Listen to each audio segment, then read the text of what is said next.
Welcome to this video lecture. We're going to be talking about how do we get different platforms to communicate with each other, to share data with each other. So specifically, we're talking about getting data from Python into Simulink, running simulations in Simulink, and then pulling that data back into Python. So we've talked about this general and maybe simplified control system architecture where you have a plant that is running with all the distributed control system, all the sensors and actuators.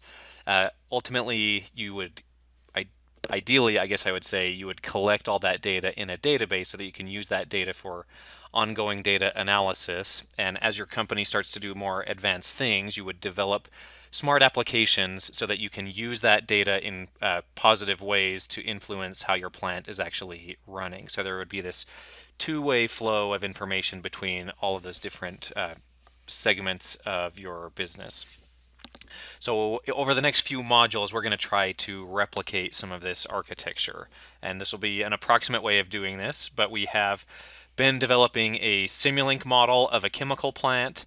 What we'll be showing in the next few lectures and modules is how do we pull data from that plant into a database. We're just going to be using Windows Explorer with a CSV file, and we'll ultimately pull that data into Python. So we will be ultimately writing scripts in Python for doing intelligent automation based on either data-driven models or first principles models that we develop ourselves based on known physics of our process. So we want to use Python then to do these advanced calculations, basically telling the plant how do you run optimally. We'll push that data back down into Windows, into our quote-unquote database, and then we'll have our Simulink model ultimately pull that optimal operation data from our CSV file so that it can run the plant optimally. So more specifically, this is how we're going to approximate this process using these various pieces. So we are first going to write a script in Python to generate set points. In this module, we won't worry too much about where those set points come from. In fact, we'll just use random numbers for these set points, but we want to develop code that can help generate those set points, populate a CSV file with those set points. So a CSV file is called a comma separated value file. It's a lot like a spreadsheet, so you can even open it and view it in Excel or Google Sheets. So we want to write this Python script that can create this file and populate it with data. What we also want to do is create what's called a flag file. So we'll create kind of just a dummy file within this Windows folder that will basically signal to the rest of our system that our Python script is done running. So that means another application can grab that data and run with it.